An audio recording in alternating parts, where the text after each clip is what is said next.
No amor do Pai, vamos completar a missão, cumprindo o Ide. Leamos todos, irmãos. Ide, portanto, fazei discípulos de todas as nações, batizando-os em nome do Pai e do Filho e do Espírito Santo. Mateus 28, verso 19. Ouçamos assim a palavra do Senhor, pastor João Marcos, que é o diretor executivo da Junta de Missões Mundiais, conhecido de nossa igreja. Quantas vezes aqui já? Essa é a 15ª vez, ininterrupta. Todo ano aqui. Só teve o ano da pandemia. O ano da pandemia que o pastor João Marcos não esteve aqui. Mas durante todo esse tempo aqui, trazendo a sua palavra, os desafios missionários do campo internacional. Que Deus o abençoe, pastor João Marcos. Que sejamos assim ricamente abençoados com a pregação, com a palavra, com os testemunhos e naturalmente com os desafios.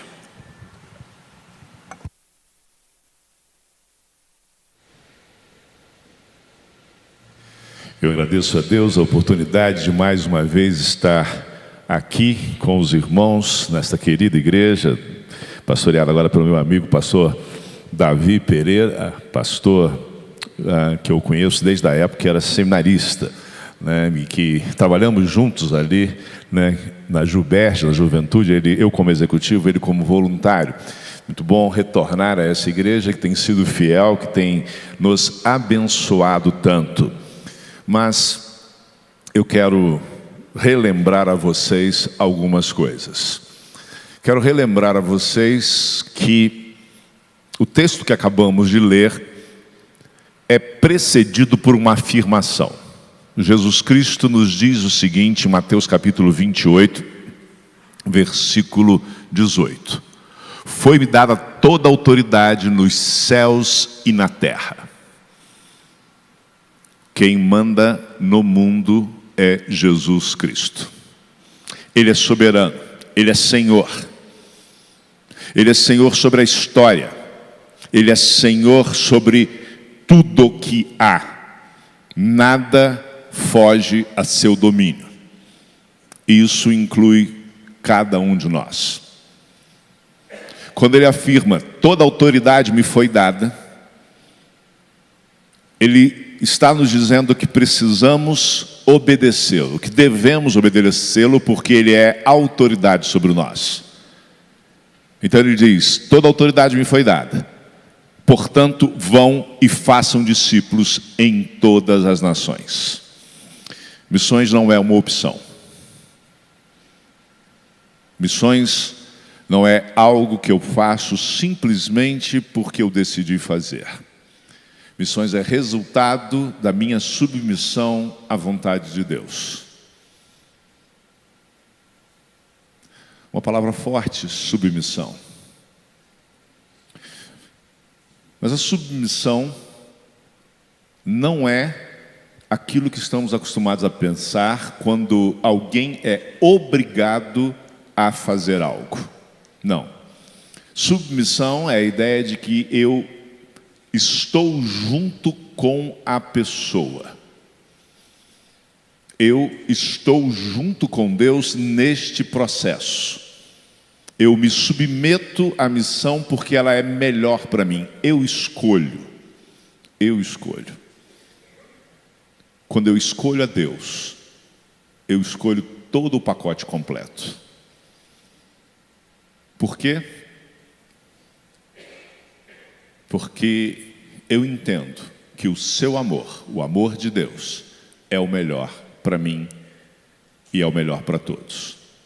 Assim, missões não é feita porque é simplesmente uma ordem.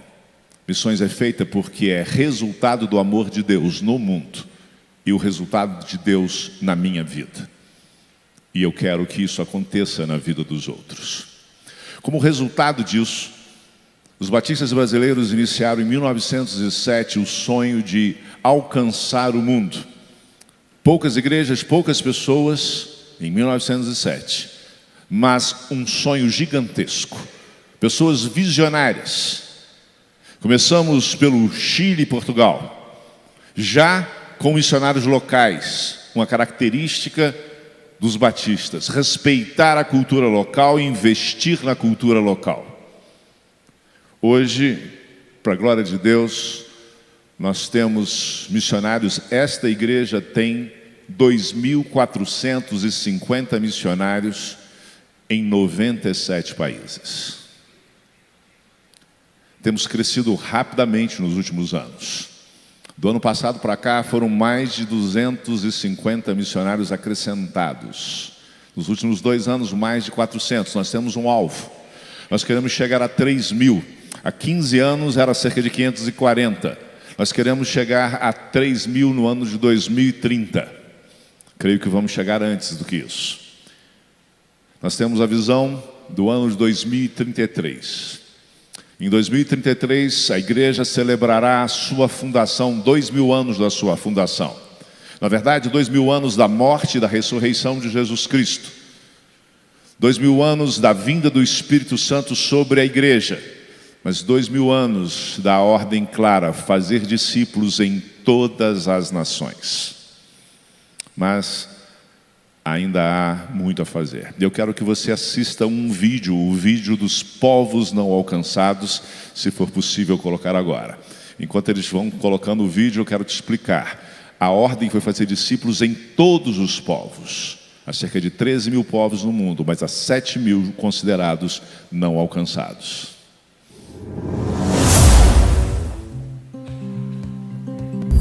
João Marcos Barreto Soares nasceu em Campos dos Goitacazes, Rio de Janeiro. Casado com a psicóloga. Esse foi o vídeo de ontem da apresentação. Foi um outro vídeo que o pastor, ele não deixou com vocês, então. Me perdoem, falha minha, eu achei que fosse. Perdoem. Bem, já que não tem o vídeo, vai a informação. O que é um povo não alcançado? Um povo não alcançado é um povo que tem menos de 2% de cristãos evangélicos, ou menos de 5% de cristãos nominais. Missões é feita de muitas formas. E uma das formas é estudar o que deu certo e replicar. Estudar, pesquisar e aprofundar o conhecimento. Então, pessoas que se dedicam a isso são chamados de missiólogos, e eles compreenderam que quando um povo tem 2% de cristãos evangélicos, ele já tem condição de caminhar sozinho. Não necessariamente deve caminhar sozinho, mas pode caminhar sozinho. 2% você consegue. Eu sou da época que só havia 2% de cristãos evangélicos no Brasil. Eu estou fazendo 60 anos daqui a pouco, mas alguns dias eu faço 60 anos. Éramos uma minoria, realmente. Hoje estamos no limiar de nos tornarmos maioria, o que não necessariamente é uma coisa boa. Por quê? Porque há muitos nominais. Há muitas pessoas que não são de fato cristãos evangélicos. Mas com 2% de pessoas que sejam comprometidas, elas conseguem alcançar. E o resultado disso nós podemos ver no Brasil. Mas por que 5% de cristãos nominais? Porque é possível convertê-los. É possível falar com eles. É muito interessante, você sai aqui no Brasil, e praticamente qualquer lugar que você vá ao Brasil, exceto entre povos indígenas, você fala com alguém sobre Deus, ele vai ter a mesma ideia de você sobre um Deus único e criador, com raríssimas exceções. E quando você falar de Jesus, ele já vai saber quem é Jesus, a ideia, a história de Jesus. Mas quando você vai à Índia e fala que Jesus é Deus, ele diz: legal, tem mais um Deus, eu já tenho 300 milhões, agora eu tenho 300 milhões e um. Porque essa é a realidade. E quando eu digo que há um só Deus, ele não concorda comigo.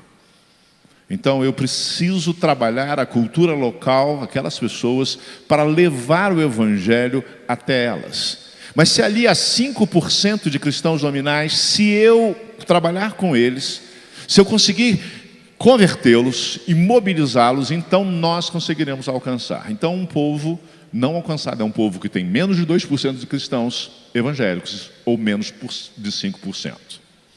Bem, com essa informação eu preciso te dizer que há cerca de 7.000 povos considerados não alcançados no mundo. Há cerca de 7.000 povos. Significa que quase 2.000 anos depois, nós ainda não chegamos onde deveríamos. A pergunta que eu tenho feito é uma pergunta que eu creio que me foi dada por Deus. Quantos aqui têm uma posição de liderança na família, tendo filhos ou no trabalho? Levanta a mão. Se você tem alguém que é liderado por você, levanta a mão. Ok? Quando você dá uma ordem, quanto tempo você espera para que ela seja cumprida? Você, pai, você, mãe, quando dá uma ordem para o seu filho, quanto tempo você espera?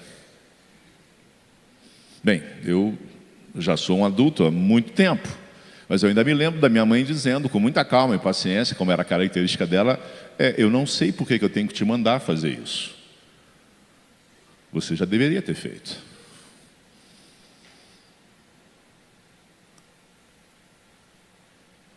Dificilmente alguém espera 2.000 minutos. 2.000 anos? Olha, Deus é muito misericordioso.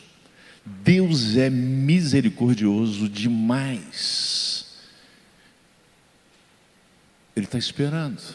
E é interessante porque a gente não tem argumento. A ordem é clara, a capacitação foi extraordinária. Nós vimos isso no ano passado, quando pudemos meditar sobre o poder do Espírito nos capacitando a fazer missões. E nós temos uma promessa. A promessa de que Ele vai voltar. Não sei se eu já contei isso aqui, mas se contei já tem um ano, então talvez você não se lembre. Eu desenvolvi o hábito há cerca de 30 anos de não falar inicialmente que eu sou pastor para pessoas que não me conhecem.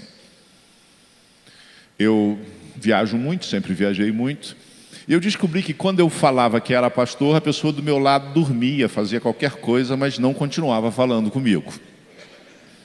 Eu normalmente sou um cara bom de papo, a gente conversa bem, mas eu falava que era pastor, a pessoa se fechava. Uma ou outra perguntava alguma coisa, mas não fluía. Então eu comecei a dizer outras coisas que eu faço na vida. Né? Já disse que sou professor, porque sou mesmo e tal.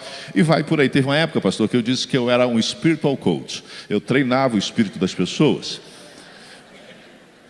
Mas quando eu assumi a junta, eu passei a dizer que eu dirijo uma organização de ajuda humanitária internacional, porque é a maior organização legitimamente brasileira de ajuda humanitária internacional. Nós temos hoje 22.000 crianças no PEP, que todos os dias, em países muito pobres, em situações de risco enorme, que são alimentadas, educadas e evangelizadas. Nós estamos resgatando pessoas das ruas na Colômbia. Nós estamos resgatando pessoas do tráfico humano na Europa. Nós estamos agindo lá com os refugiados em diversos lugares do mundo. Nós estamos trabalhando profundamente. E é muito interessante porque é um trabalho que vai de bebês, tenra idade, até viúvas. Bebês com o vírus do HIV, até viúvas que não têm nenhum suporte. É um trabalho fantástico. E aí eu vou falando sobre isso, e a pessoa quase sempre pergunta, poxa, mas que legal, como é que é isso? E aí eu tenho a chance de falar de Deus para ela. Mas um dia eu estava muito entusiasmado, e eu falei muito. E a pessoa virou para mim e falou assim, olha, mas é muita coisa, você já me falou, é tanta coisa. Qual é o objetivo de fazer tudo isso? E eu estava tão entusiasmado que eu disse, acabar com o mundo. E a pessoa falou, como assim? Eu falei, não, eu quero acabar com esse mundo. E ela falou, mas como? Eu disse, olha, esse mundo vai acabar. Mas não vai acabar com bomba atômica, esse mundo não vai acabar com praga, não vai acabar com nada disso, vai acabar porque Jesus Cristo vai voltar, porque esse mundo vai ser redimido. E desde então eu me assumi, eu sou um sujeito que quer que esse mundo acabe. Porque esse mundo não vai acabar pelo ódio, não vai acabar pela destruição, esse mundo vai acabar pelo amor de Deus.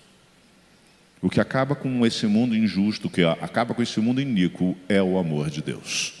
É Ele que gera o novo mundo. Por isso, esse ano nós resolvemos falar sobre este amor maravilhoso.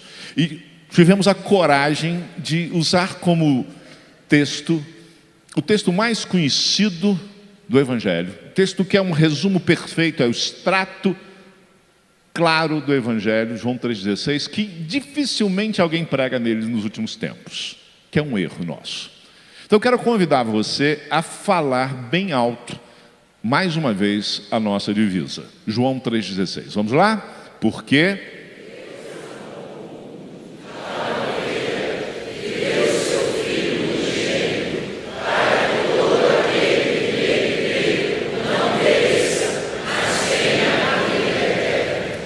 amém. Bem, vocês conhecem esse texto, num contexto de uma conversa com Nicodemos.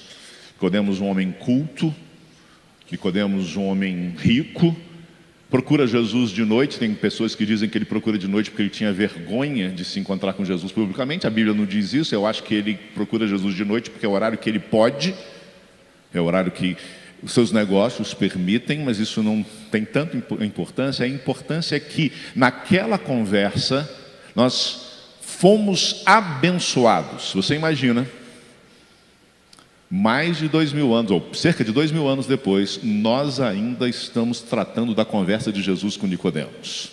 E a pergunta que eu te faço é: a conversa que você teve ontem vai abençoar a vida de alguém? Essa é uma das coisas interessantes para pensar. As conversas de muitas pessoas na Bíblia se tornaram as nossas referências. As nossas conversas são referências para a vida de alguém. Uma pequena digressão, mas um desafio a pensar em como devemos viver. Mas esse texto começa com um porquê, com uma explicação. A razão de fazermos missões é porque Deus amou. O amor de Deus é a razão de vivermos, é a razão de existirmos, é a razão do novo mundo que virá. Mas eu quero te falar que aprendemos nesse texto, com o amor de Deus, pelo menos 3 atitudes que cada um de nós deve ter. E a primeira atitude deste amor é que quem ama, doa. Porque Deus amou o mundo de tal maneira que enviou, não. Ele não enviou. Ele deu. É mais forte. E Jesus não falou de algo que ele ouviu falar. Ele sabia que ele havia sido doado em nosso lugar. Quem ama, investe. Quem ama, doa. Se você está num relacionamento e não está doando, você está em pecado. Se você está num relacionamento e a outra pessoa não está doando, você deve abrir os seus olhos. Porque quem ama, doa. Quem ama, investe. Nós temos que compreender que amar é doar. Sempre tenho dito que amor, melhor dizendo, é uma atitude, que amor não é sentimento apenas. Hoje, nós vivemos o resultado da visão de que o amor é apenas sentimento, quando as pessoas dizem, não, o amor acabou. Tem amor que acaba mais rápido do que o período de carnaval. Vem e vai embora. Isso não é amor. Pode ser desejo, paixão, qualquer coisa, mas amor, fundamentalmente, é uma atitude que permanece quando os sentimentos já não permanecem. E a atitude permite que o sentimento seja trabalhado, e mesmo quando ele está quase extinto, ele pode ser recuperado. Cada um de vocês deve conhecer muitas histórias. Ficaríamos aqui horas e horas comentando sobre como vimos sentimentos sendo recuperados a partir de amor, a partir da atitude de amar. E a atitude é doar, é se dar. Sim, se doar. Nós temos pessoas fazendo isso. Ontem eu comentei sobre isso e vou repetir aqui. Eu fui à China pela primeira vez Em 2009, eu tinha certeza que eu não seria o executivo da Junta de Missões Mundiais. O processo já estava bastante adiantado e eu tinha entendido que minha vez não chegaria. E fui lá, como sempre, ia ao campo, na Igreja Batista em Perdizes, uma igreja onde eu pastoreei por quase 14 anos, a quem eu sou muito grato. Sempre investi em mim para que eu fosse ao campo, para que voltasse ainda mais animado. E aquela viagem na China, eu fui visitar uma missionária que a igreja tinha ali e já conhecia outros missionários, aproveitei para visitá-los também. Mas um deles, um casal ali, tinha uma empregada, uma babysitter, uma babá, que era chinesa. E aquela babá era uma cristã comprometida. E aquele missionário nosso tinha uma visão para trabalhar com os uigures, o povo uigur, ali na China, que é um povo muçulmano. E ele falava o tempo inteiro de muçulmanos. E a menina estava ali, aquela jovem estava ali, eu conversei com ela um pouco, o inglês dela não era muito bom, o meu também não era, mas dava para a gente conversar. E eu falei para ela, então, a próxima vez que eu vier aqui, daqui a alguns anos, eu vou ver você trabalhando com os muçulmanos. E ela deu um sorriso, aquele sorriso que o chinês dá quando a gente fala alguma coisa para eles. Não é que a gente também dá, né, quando alguém fala alguma coisa para nós que não faz muito sentido. Mas eu achei que ela tinha gostado da ideia e fui embora. E eu me esqueci dessa conversa. Isso aconteceu em setembro e em novembro eu assumi a Junta de Missões Mundiais, numa virada que Deus fez na história. Eu demorei mais 3 anos para voltar à China. E quando eu voltei à China, eu encontrei de novo aquela mulher na mesma casa, mas não mais como babá. Ela estava ali como visita agora. E ela estava trabalhando com muçulmanos. E aí eu me lembrei, e falei, que bom, eu falei lá atrás que você ia trabalhar, que bom que você seguiu o seu propósito, o seu plano. E ela disse, não, pastor, eu não queria trabalhar com muçulmanos, eu odiava muçulmanos. E quando o senhor falou aquilo, eu dei um sorrisinho sem graça, porque eu falei, esse homem não sabe a besteira que ele está falando, eu odeio. E ela falou assim, eu achava que ele, apontou para o nosso missionário, nem crente direito ele era, porque ele só falava de muçulmanos. Como é que alguém pode amar muçulmanos sendo cristão? Mas Deus mudou a minha vida, ela disse, e eu passei a amar esse povo. E eu saí lá do meu lugar, onde eu tenho todos os direitos, porque essa é uma das características lá, pelo menos naquela época na China, você não pode mudar de um lugar para o outro livremente, você tem que se registrar, e ela estava ali, de certa forma, ilegal dentro do seu país, mas ela abriu mão de toda a sua segurança jurídica para morar num lugar em que ela não tem todos os direitos. E ela vai nos lugares mais pobres da China, mais afastados, para pregar para pessoas que são muçulmanas, porque as ama. Ela se doou. Quem ama, doa. Mas o texto não fala só disso. Há uma segunda atitude. A primeira é doar, mas a segunda é valorizar. Quem ama, doa o melhor. Porque Deus amou o mundo de tal maneira que deu o seu Filho unigênito, o seu único Filho. Quem ama, doa o melhor.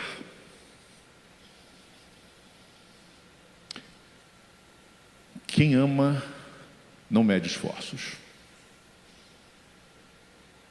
É interessante porque o amor não é algo completo, o amor é algo que pode ser aumentado.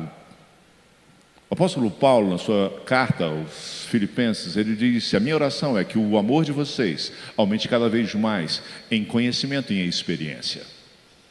O amor pode crescer, assim como pode também diminuir. O amor de muitos será extinto,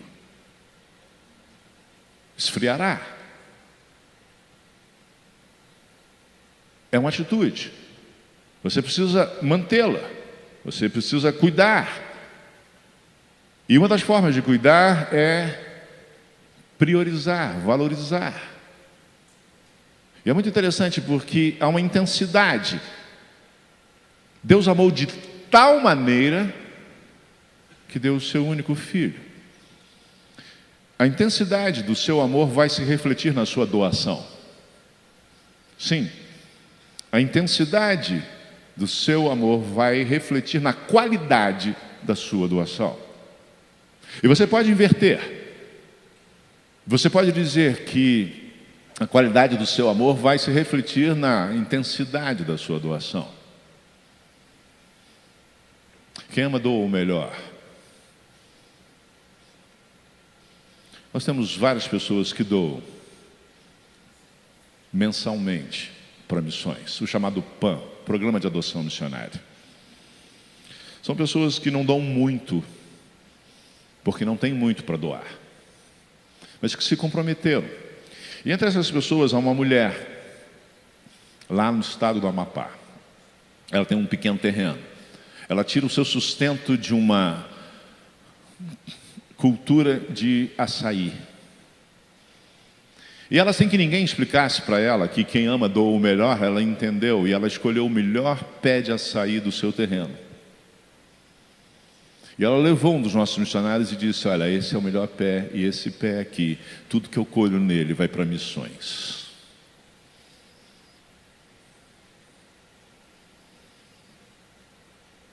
Quem ama, doa o melhor.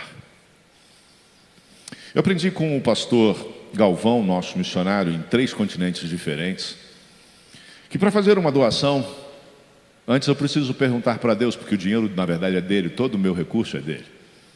Eu devo perguntar a Deus, eu não preciso perguntar para Deus o que eu faço com o meu dízimo, eu já sei que eu tenho que entregar na igreja, mas quando eu vou fazer uma doação, eu tenho que fazer uma pergunta pelo menos para Deus, e a pergunta é: Deus, quanto o Senhor tem comigo para esta obra? Quando Deus me apresenta um desafio, eu preciso fazer essa pergunta. Se Deus permitiu a você, essa é uma visão minha, se Deus permitiu a você que você tome conhecimento de uma necessidade, é porque você faz parte da solução, então você tem que fazer essa pergunta: Deus, quanto o Senhor tem comigo? O que o Senhor quer que eu faça? Bem, aprendi isso, coloquei em prática, mas veio a pandemia, nós tivemos os nossos salários reduzidos em 30% durante um bom período, e depois a coisa começou a se equilibrar, graças a Deus. Eu estava sem dívida, sem nada, mas estava naquela, assim, bem justinho. E eu fui pregar num evento de uma convenção estadual. E lá naquela convenção estadual, uma pessoa foi apresentada. Na verdade, vários missionários foram apresentados, mas uma pessoa ia trabalhar entre um povo indígena aqui no Brasil, um povo não alcançado, um povo que tem menos de 2% de cristãos. E quando eu vi aquilo, eu vivo falando sobre povos não alcançados, esse é um povo não alcançado, que vai uma missionária para lá, eu tenho que fazer algo. Então eu perguntei para Deus: Deus, quanto o Senhor tem comigo? Como eu sempre faço. Deus, quanto o Senhor tem comigo para essa obra? E Deus falou um valor. E eu falei: Deus, o Senhor tem certeza? Porque eu não tenho esse dinheiro não. E nem vou ter. As contas estão apertadas, Deus. Ele disse: é isso mesmo. Eu falei: ok, vou passar num cartão parcelado. E a resposta foi: não, você vai dar à vista. Eu falei: então, tá bom, né? Eu vou então passar no cartão. Ele disse: não, fala para o pastor que você vai dar integral, de uma vez. Aí virei para o pastor e falei: ó, vou dar tanto para essa obra. Ele falou: pastor, isso é a resposta de Deus. Eu falei: eu sei. Porque é o que ela precisa para começar o trabalho. Eu falei: bom, agora só falta a resposta dele para mim. Eu já fui resposta para ela, agora falta a resposta de Deus para mim. Eu falei: como é que eu vou explicar para minha esposa? Né? Aí, saí, terminei, fui embora. No dia seguinte fui pregar numa igreja, normal, como estou pregando aqui. Chega no final do culto, uma pessoa chega com um envelope, vira para mim e diz: pastor, isso aqui é para o senhor, não é para a junta. Enfiou no meu bolso. Eu falei: deve ser o tesoureiro da igreja, às vezes fazem isso. Passado um tempo, veio uma outra pessoa e disse: pastor, isso aqui é para o senhor, é da igreja para o senhor, e colocou no bolso. Eu falei: o irmão, eu pensei assim, tem muito tesoureiro nessa igreja, uma igreja boa, né? E aí eu falei: irmão, o tesoureiro serve? Mas uma outra pessoa me deu. Eu falei: não, pastor, nem sei quem é aquela pessoa.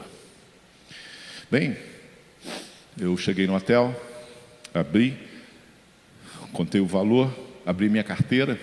Eu sou velho, eu ainda ando com dinheiro na carteira. Eu tinha ali um recurso razoável. E quando eu somei, dava o dinheiro que eu tinha que dar, ainda sobrava R$60 que eu comprei de bombom para minha esposa. Então, quando ela soube, ela soube só que eu já tinha dado, que eu não tinha desfalcado nada, porque Deus paga o prejuízo.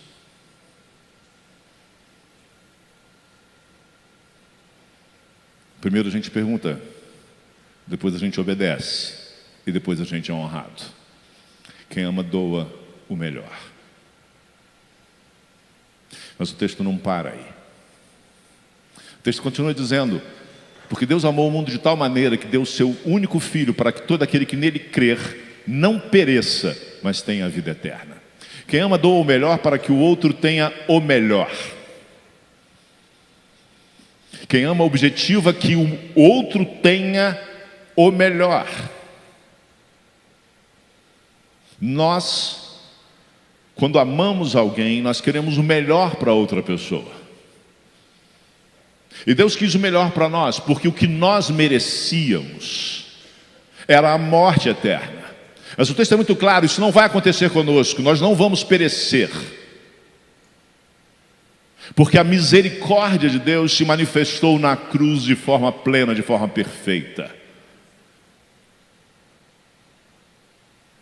Mas não apenas nós não vamos receber o castigo destinado a nós, mas nós vamos receber algo maravilhoso. Já recebemos, na verdade, que é a graça de Deus. É um favor imerecido, que é a vida eterna. Deus nos amou de tal forma que não apenas nos perdoou, como nos agraciou com algo ainda maior. Sim, quem ama doa o melhor para que o outro tenha o melhor. Preciso falar um pouco a você sobre perdão. Quem ama, perdoa. Deus nos perdoou, nós não somos mais castigados pelos nossos pecados. Sofremos as consequências deles, obviamente, mas não está sobre nós mais imputado o castigo. O que nós temos agora é a vida eterna. Sim, agora. Porque Jesus Cristo também, no seu último sermão, descrito no Evangelho de João, ele disse que a vida eterna é conhecer a Deus e conhecer ao Filho, conhecer ao Pai e conhecer ao Filho. Então, se você conhece a Deus, você o reconhece como o Criador, você conhece a Jesus e reconhece como o Senhor, você já tem a vida eterna aqui de uma forma, vamos dizer, circunstancial, ou de forma, não posso falar provisória porque ela é definitiva, mas em parte. Nós vamos tê-la perfeitamente na eternidade. Vamos conhecê-lo perfeitamente. Bem, quando compreendemos isso, nós compreendemos que nós fomos realmente agraciados com perdão e com a vida eterna e precisamos fazer isso com os outros. Precisamos perdoar. Quem ama, perdoa. Quem ama faz o que o outro não merece. Deus fez isso conosco. Agora sim, pode passar o segundo vídeo. Enquanto eles vão passar o segundo vídeo, eu quero falar a você que vai ser um vídeo um pouco chocante, mas não tão chocante quanto eu gostaria, porque na edição do vídeo tem uma cena lá de 5 segundos, eu falei 3 ontem, mas depois eu contei são 5, 6 segundos, que por mim ia ser de meia hora. Mas é brincadeira. Mas, assim, tem um momento chocante ali, pelo menos para mim, e é um bombardeio num hospital infantil na Ucrânia, um hospital de crianças com câncer, e uma ação que esta igreja e as igrejas batistas no Brasil possibilitaram que nós fizéssemos com os nossos missionários na Ucrânia no ano passado. Por favor. Диви, Антоха, це диви. Пизда, Антоха, дивися, тупо жесть, нахуй. Гандони. Диви. Тупо що твориться, братан, дивись, тупо полетіла. Диви, вон чела на полетіла. Єбать! Сука, підари! Диви, Антоха, тупо захуярила. Дивись, тупо все, Антон. Пизда. Вот тут лежат, блядь, маленькие дети, блядь. Вот, блядь. Пиздец, что порубить?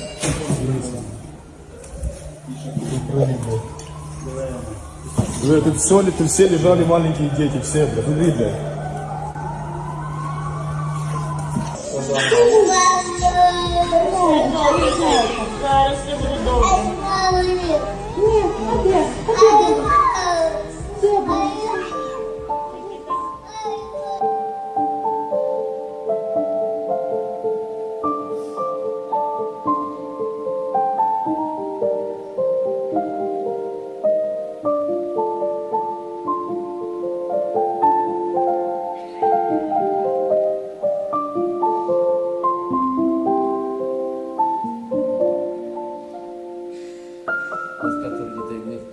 Temos Тему 5 коли filhos. ми діти народжувались, нам тяжко було проходити через ці моменти. Quando as crianças nasciam, não foram momentos fáceis para nós. Quem ama doa o melhor para que o outro tenha o melhor. Vocês conhecem bastante sobre a guerra da Ucrânia. A cena que eu falo é aquela daquela criança, 6 segundos. Eu sempre me emociono pensando nela, mas ainda mais nos seus pais. Nós vimos 3 segundos, 6 segundos, os pais viram horas daquilo.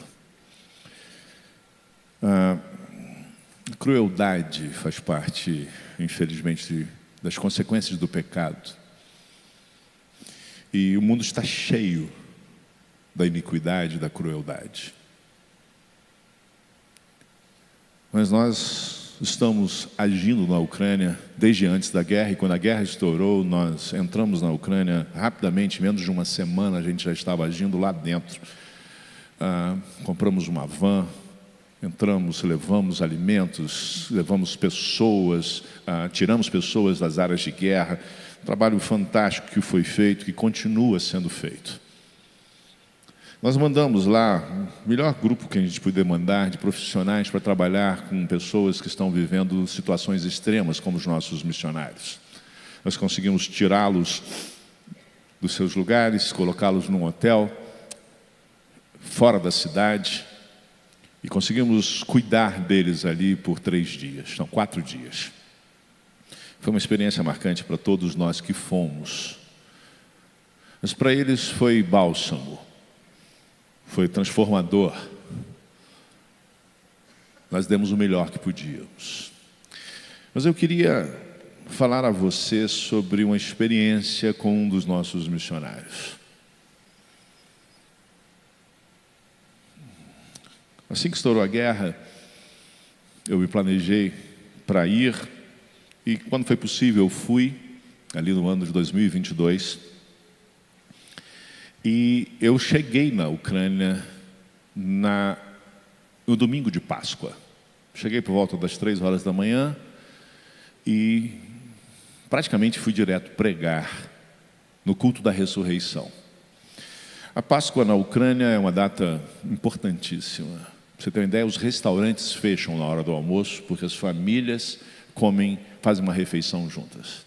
E o culto da ressurreição é muito marcante. Eu tive a honra de pregar.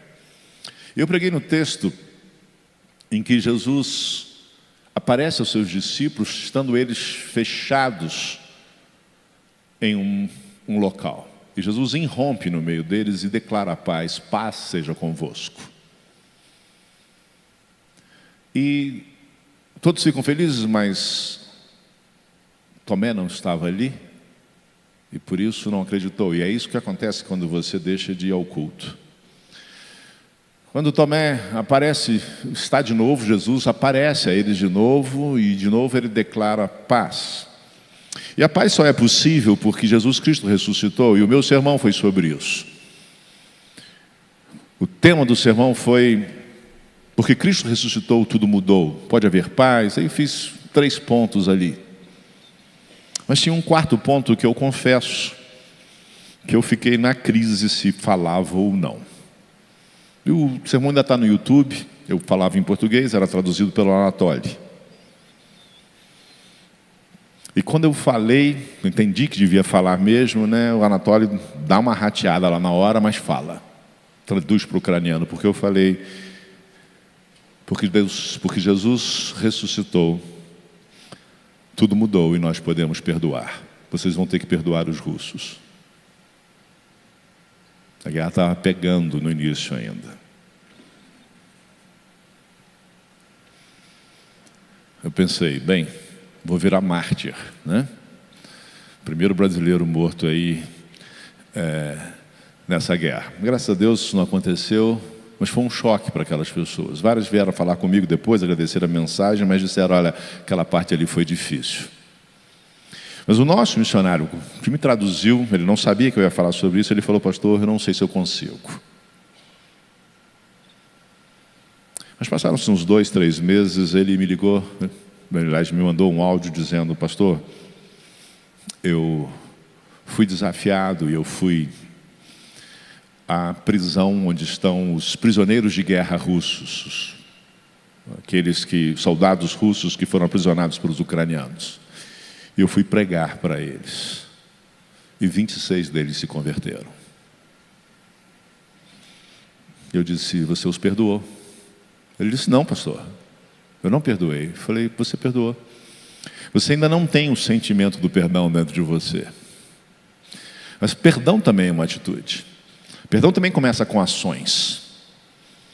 E você foi lá não para jogar pedra neles, você foi para lá para que eles tivessem um melhor, a vida eterna. E Anatólia entendeu que havia perdoado, e Anatólia continua fazendo isso. Sim, porque quem ama doa o melhor para que o outro, aquele miserável, aquele desgraçado, tenha o melhor. Porque não é merecimento do outro, é amor meu. É amor que veio daquele que me amou quando eu era um miserável, um desgraçado. Quem ama doa o melhor para que o outro tenha o melhor. Nós estamos num grande desafio, irmãos. O mundo está em guerra. A última vez que eu vi a informação, havia mais de 140 conflitos. Mas a igreja está agindo. Virá o novo mundo, onde não haverá mais guerra, não haverá mais dores, todas as lágrimas serão retiradas. Mas enquanto não vem, é nosso papel, no amor do Pai, completar a missão. Eu quero desafiar você no seu boletim. Não, o primeiro desafio é você contribuir para a campanha, mas no seu boletim, não foi eu que pedi, mas já que está aqui eu vou falar, há uma ficha do PAM, Programa de Adoção Missionária. E você pode adotar um desses. Você pode mensalmente contribuir. Você que está assistindo, está participando pela internet, você pode entrar no site da Junta de Missões, que é missõesmundiais.com.br, e lá você vai ter um local que você pode clicar no Oferte, ou pode entrar também no doeagora.com. E você pode adotar um projeto como esse aqui. O pastor Davi já viu isso, não já? Você é o pastor de jovens. Jovem resolve tudo. Acha para mim João 3,16 aqui. Já começou errado, mas tudo bem.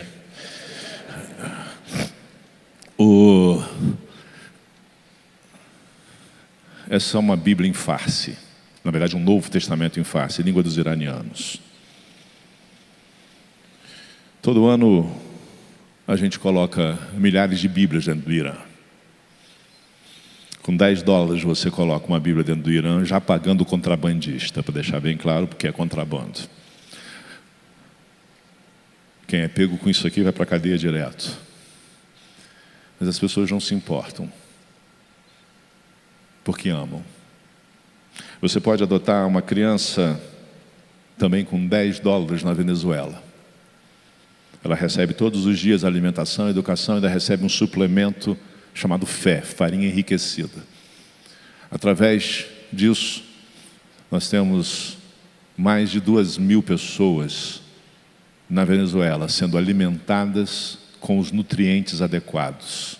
Não morrem mais crianças nossas ou irmãos de crianças nossas na Venezuela porque tem isso. Se você sentir no coração, adote. Você pode fazer isso. Mas primeiro ore e pergunta a Deus. Mas eu quero dizer a você também que você pode investir a sua vida indo. Numa viagem de férias, 10, 15, 30 dias. Temos projetos diversos em muitos lugares do mundo. E você pode ser alguém que vai fazer diferença lá. Ou você pode ir de vez. Como agora, uma profissional muito bem sucedida, com 2 pós-doutorados na sua área, foi com seu marido empresário para um país do Oriente Médio, com 2 filhos. E é muito interessante que a gente sempre fala assim, você vai deixar tudo, e parece que eles já sabem, que eles dizem, não vou deixar nada, eu vou com tudo. Eu vou com tudo que Deus me deu. Mas com certeza você pode orar. Eu quero te dizer que a sua oração é fundamental. Eu estava na Turquia e ali havia um treinamento para 200 iranianos que haviam saído do Irã, haviam ido para a Turquia. Eram 200 cristãos que estavam sendo treinados para voltar e plantar igrejas. O sonho da maior parte dos iranianos é sair do país e nunca mais voltar, mas aqueles puderam sair e iam voltar. E uma pessoa, eles falavam sempre em farsi, e uma pessoa traduzia para nós o que era falado. E todo professor começava contando a sua história, e a história deles, eu brinco que parece história de dependente químico, né? Sempre aquela mesma história de como você vai lá no fundo do poço e quando é convertido, como é que faz. Mas isso não deixa, o fato de ser repetido não tira a beleza disso, de forma alguma, não tira mesmo, pelo contrário. A história deles era, eu me converti, uma história sempre interessante de conversão, e aí eu comecei a pregar e acabei preso. E todos eles, todos os professores, sem exceção, ficaram presos. Quem ficou menos tempo ficou 30 dias na cadeia. Teve gente que ficou 2, 3 anos. Eu virei para o Alexandre, meu auxiliar, e disse, Alexandre, aqui a gente no máximo pode fazer oração silenciosa. A gente não tem nada para falar para essas pessoas. Quem está falando ali é o suprassumo do cristianismo. A gente tem uma vida muito boa. Mas aí o líder do ministério virou, pastor, quero que o senhor dê uma palavra. Eu falei, rapaz, não tem nada para falar para esse povo, não. Ele disse, tem sim, pastor, fala do que o senhor está fazendo lá no Brasil em relação aos iranianos. E naquela altura nós tínhamos feito um desafio que já alcançamos, que nós íamos colocar 60 mil novos testamentos por ano na mão daquelas pessoas, para elas evangelizarem. E quando eu falei isso para aquelas 200 pessoas, elas vibraram, porque elas iam ter ferramenta para voltar para o Irã e distribuir. Eram 60 mil que eles iam receber todos os anos. Eu falava em inglês e era traduzido para o farsi. Mas eu falei, acabou de chegar a Bíblia, né? A Bíblia acabou de ser traduzida para o farsi, e nós não vamos entregar só o Novo Testamento, nós vamos entregar também a Bíblia em farsi, porque nós queremos que a igreja seja forte, tenha toda a Bíblia. E aí o pessoal fez ainda mais festa. Mas aí eu falei uma terceira coisa que o Alexandre, meu amigo, né, meu auxiliar, não entendeu. E virou, irmãos, uma festa. Parecia que a gente tinha ganhado na semifinal da Alemanha de 14-0 e a final da Argentina de 8-0 dentro de Buenos Aires. Um negócio assim, né? Pessoal, uma alegria, um arrebatamento, uma coisa fantástica. E aí quando eu sentei, o pastor Alexandre virou para mim e disse, pastor, o que o senhor fez? Porque ele diz que eu tenho a mania de fazer umas coisas extravagantes. E aí, umas promessas extravagantes. Eu falei, não, falei lá normal, 60 mil Novos Testamentos, 60 mil Bíblias. Ele disse, não, pastor, o senhor falou uma terceira coisa que eles vibraram muito. Eu falei que eu vou levantar 60 mil intercessores por eles. E aí ele, meio assim, aquela festa toda porque vai ter gente orando por eles. E aí o Espírito me disse, e eu falei para ele, você se esquece que eles vão para a prisão, todos eles vão voltar e vão ser presos um dia? Ele disse, é verdade, pastor. Quem vai para a prisão sabe o valor da oração. A sua oração pode ser o que vai sustentar alguém num campo missionário. Por isso quero convidar você a fechar os seus olhos e falar com Deus. Começar agradecendo a Deus porque você foi alcançado pelo amor dele. Porque você vive num lugar em que você pode cultuar a Deus. Você participa de uma igreja que ama você. Tem líderes, pastores, ministros e outros líderes que amam você, que vivem o amor de Deus. Agradeça pela vida deles. Mas agora eu quero convidar você a fazer diferença. E o primeiro desafio é dizer: Deus, eu quero sustentar alguém em oração. Eu quero me tornar um missionário intercessor ou uma missionária intercessora. Orar todos os dias. O segundo desafio precisa de mais coragem, mas é dizer: Deus, quanto o Senhor tem comigo para esta obra, para esta campanha, ou mensalmente no PAN?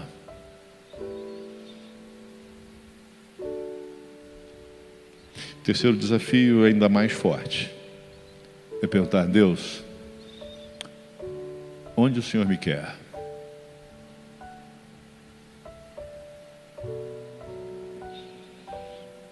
Se você teve a coragem de fazer uma, duas ou três dessas orações, responder a esses desafios que fiz, eu quero orar com você. Eu peço que você levante a sua mão, para que eu possa identificar você e saber que você está lutando a luta espiritual. Deus abençoe você aqui na frente. Deus abençoe vocês. Deus abençoe cada um de vocês. Deus abençoe. Deus abençoe cada um de vocês. Deus abençoe. Deus abençoe. Deus abençoe. Eu vou pedir para você ficar em pé. Não vou pedir para você vir à frente. Pode ficar tranquilo. Eu vou pedir para você ficar em pé por uma única razão. Para que você dê um sinal claro para o mundo físico, para o seu corpo, para a sua realidade espiritual também. Dizendo: eis-me aqui, Senhor, eu me apresento. Eu vou orar, eu vou investir no reino, eu vou me doar. Porque eu aprendi hoje que o Senhor me amou de uma forma tão grande, que o Senhor doou o melhor para que eu tivesse o melhor. E eu quero doar o melhor para que o mundo conheça a Ti, que é o melhor que pode conhecer. Oremos. Pai bendito, nós Te louvamos e bendizemos porque o Senhor é bom. Porque o Senhor cuida, porque o Senhor guarda, porque o Senhor restaura. Pai, nós Te louvamos e bendizemos pela existência desta igreja, pela liderança do pastor Davi, pelas pessoas que compõem o ministério dessa igreja, pessoas que compõem a liderança, pessoas que compõem a igreja, que ao longo da história têm feito tanta diferença, Pai, na vida de milhares de pessoas. Nós Te louvamos por mais uma oportunidade de Te louvar em conjunto, de ouvir a Tua voz. Pai, nós Te agradecemos porque o Senhor continua cuidando para que sejamos nutridos. Mas agora, de forma especial, quero pedir pelas pessoas que tomaram decisões esta manhã, que o Senhor ministre a cada uma delas, Pai, cada vez mais a Tua graça, Senhor. Que elas sejam impactadas, Pai, cada vez mais. Que o Senhor ministre sobre aqueles que decidiram orar, persistência. Ministre intimidade contigo. Pai, aqueles que decidiram doar mais, ministra prosperidade. Ministra sabedoria na administração dos recursos, ministra fé. Aqueles que decidiram ir, Pai, ministra ousadia, ministra sabedoria, ministra ajuda de outros, Pai. E a todos nós, continua nos ministrando o Teu amor. Nós oramos o nome daquele que é a expressão máxima do Teu amor, Teu Filho Jesus Cristo, a quem o Senhor deu em nosso lugar. Amém. Pode se sentar.